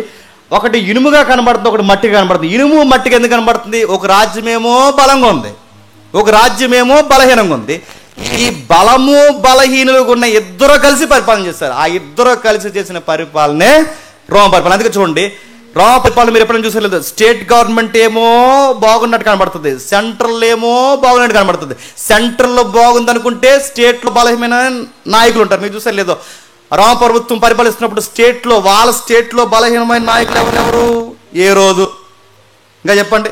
ఆ గలలియా నాయకులు వీళ్ళందరూ వీళ్ళ స్టేట్లో పనిచేస్తున్నారు. సెంట్రల్ గవర్నమెంట్ స్ట్రాంగ్ ఉంది. సెంట్రల్ చక్రవర్తి ఉన్నారుగా రోమ సామ్రాజ్యంలో.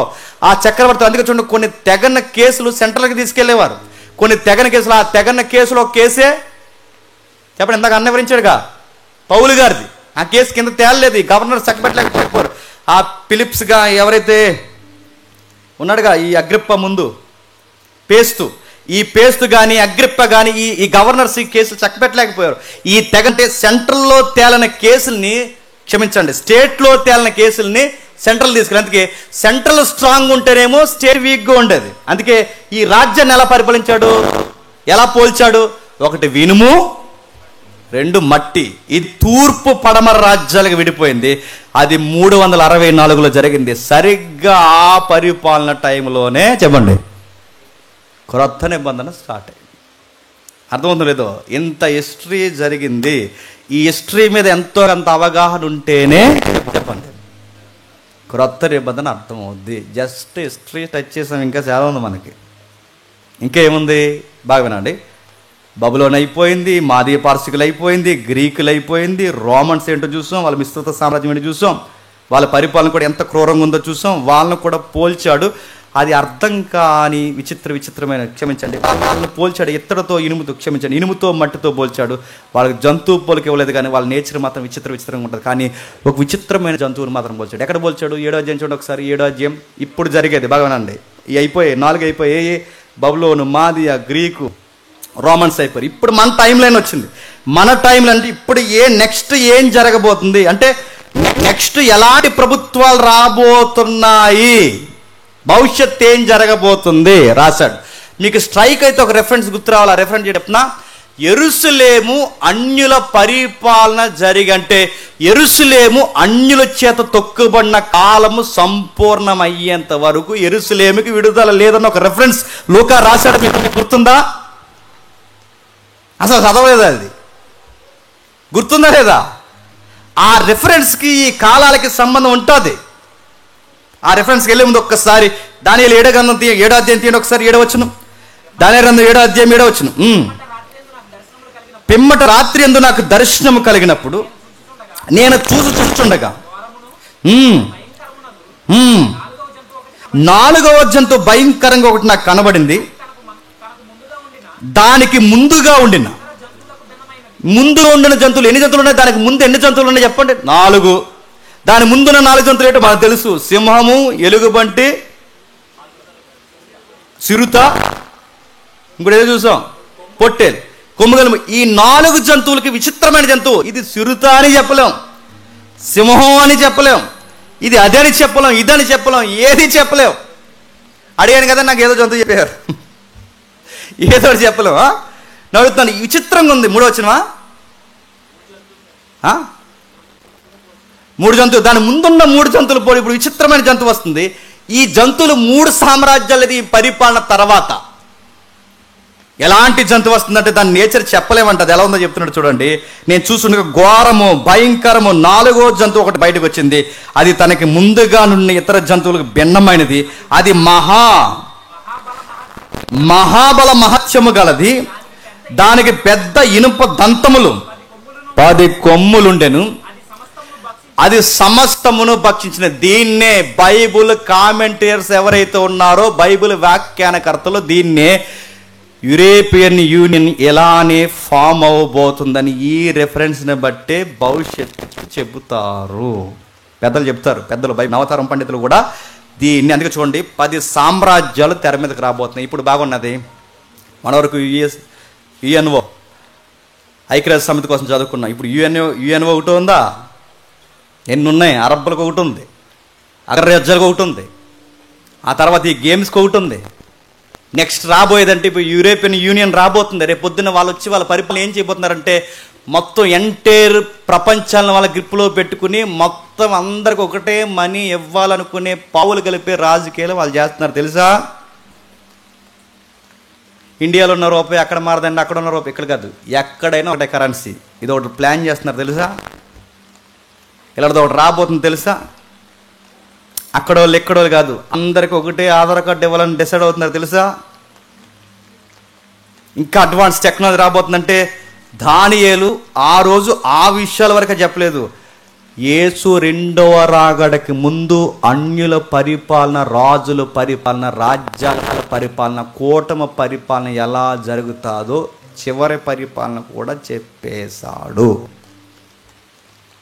విచిత్రమైన పరిపాలన చేస్తాయి, విచిత్రమైన పరిపాలన చేస్తాయి. ఆ పరిపాలన విచిత్రంగా జరుగుద్ది. అవి ఫామ్ అవుతున్నాయి.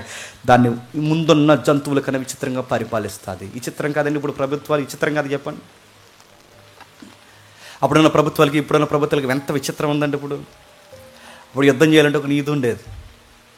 రే అక్కడికి రా అనేవారు. రా బ్యాట్లుగా నేను కూడా వస్తున్నాను.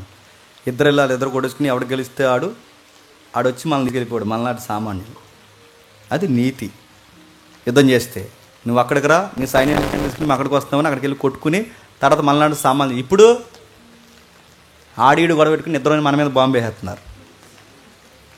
వీడు ఎదిగేయడం మనకు వెళ్తుంది, ఆడి ఎప్పుడు గొడవ పెట్టుకుంటే మనకు వెళ్తుంది. ఆ సేరి మెరకట్టు ఎందుకు వెళ్ళిందో పైకి వెళ్తుంది, ఎదుగు దిగుంది వెళ్తుంది. ఇప్పుడు ఆ ట్రంప్ కూడా ఏదో వద్దన్నాడు. ఆ ట్రంప్ ఏదో వద్దన్నా ఇండియా నుంచి ఏదన్నది ఏదో వద్దన్నాడుగా. ఇప్పుడు అయిన రేట్లు పెరిగిపోయినాయి. ఎగ్ పప్లా ఏంటో రొయ్యలు ఎగుమతిని ఆపేశాడు చూసారా. జట్సీపుకి అమ్మేస్తున్నారు రొయ్యలు, మీరు చూసారు లేదు. బాగా దొరికేస్తుందని కొనేసుకోకండి, నిలవైపుని అమ్మేస్తున్నారు. రొయ్యలు ఎగుమతిని ఆపేశాడు చూసారా. నడుతున్నాను ఈడు ఎందుకు ఆపేశాడు, ఈడెందుకు ఆపేశాడు, ఆడు పెట్రోల్ ఎందుకు తెలియదు, ఈ డీజిల్ ఎందుకు ఆపేశాడు, ఆడేందుకు మనకు ఏం తెలియదు. ఆడాడు కూడా ఆడ మీద వేస్తున్నాడు చెప్పడం బాంబు. అందుకే ఈ ప్రభుత్వాల పరిపాలన విచిత్రంగా ఉంటుంది. విచిత్రం అంటే ముందున్న ప్రభుత్వాల కన్నా విచిత్రమైన ప్రభుత్వాల పరిపాలన రాబోతుంది అని దానియేలు అన్నాడు. రాసి పెట్టుకుంటే జరుగుతుంది అన్నాడు. రాశాడు, రాసినట్టే చెప్పండి జరుగుతుంది. ఆ నడకలో వచ్చిన పుస్తకమే క్రొత్త నిబంధన. ఇంట్రెస్ట్కి ఒక్క రెఫరెన్స్ చూసి నేను ముగిస్తాను. ఒక్కసారి చూడండి, లూకా సువార్త. నేను రెఫరెన్స్ మర్చిపోయిన అధ్యాయం గుర్తుంది, ఒకసారి వీలైతే తీయండి. లూకా సువార్త 21వ అధ్యాయం. లూకా సువార్త 21వ అధ్యాయం. అన్యజనుల పాలన సంపూర్ణం అయ్యేంత వరకు యెరూషలేము అన్యుల చేత త్రొక్కబడిన ఒక మాట ఉంటుంది అక్కడ. చదవండి ఒకసారి. 24 వచ్చిన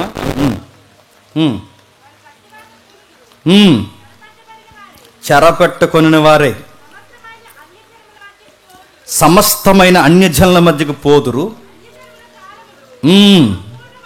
అన్యజనుల కాలములు సంపూర్ణమగ వరకు యెరూషలేము అన్యజనుల చేత తొక్కబడబడును. నెక్స్ట్ వీక్ మనం అదే చూడబోతున్నాం. అంటే యెరూషలేముకి ప్రపంచంలో జరుగుతున్న పొలిటికల్ సైన్స్కి సంబంధం ఉంది. మరలా ప్రపంచ భవిష్యత్తుకి, ఇజ్రాయెల్ హిస్టరీకి సంబంధం ఉంది. మరలా ప్రపంచ చరిత్రకి, ప్రపంచ రాజకీయానికి, బైబిల్కి సంబంధం ఉంది. ఇంకా ప్రపంచ చరిత్రకి, ప్రపంచ రాజకీయానికి, సండే మనం మాట్లాడుకుంటున్న దానికి చెప్పండి సంబంధం ఉంది. అధ్యక్ష సంబంధం ఉంది. ఇవన్నీ మనం మాట్లాడుకుంటున్నాం. ఇదంతా అర్థమైతే కానీ చెప్పండి క్రొత్త నిబంధన అర్థం కాదు. నీకు సమరయ స్త్రీ కోసం అర్థమవుద్ది, నీకు పొట్టి జాకీ కోసం అర్థమవుద్ది, మార్తా మర్రి కోసం అర్థమవుద్ది. కొన్ని రెఫరెన్స్ ఉన్నాయి, ఇప్పుడు చదివని చూసావా. అవి అర్థం కావాలంటే ఖచ్చితంగా హిస్టరీ బ్యాక్గ్రౌండ్ తెలియాలి. అవన్నీ అర్థం కాకపోతే మనం పరలోకం వెళ్ళమేంటండి అని అడగండి. వెళ్తాం, కానీ దేవుడు సర్వము సమస్త మనుషులు తన జ్ఞానమందు అందరూ సంపూర్ణులగుట ఆయన చిత్తమై ఉంది గనక అందుకు మనం నేర్చుకున్నాం. ఆయనకి ఇష్టం ఆయన మాటలతో మనం మాట్లాడుకోవడం, ఆయన వాక్కులు మనం నేర్చుకోవడం.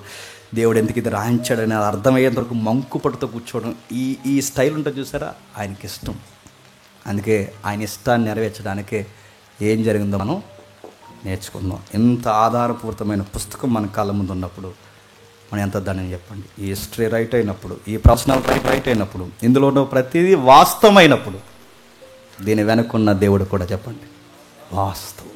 నమ్మే ఈ నమ్మకమైన దేవుడిని బలంగా నమ్మే ఈయనకి ఎంత జీవితాన్ని అప్పగిస్తావో నీ జీవితాన్ని అప్పగించు. రాజ్యాల్ని, రాజుల హృదయాల్ని మార్చేసిన దేవుడు చెప్పండి నీ జీవితాన్ని కూడా ఈ రాత్రే మారుస్తాడు. మార్చునుగాక.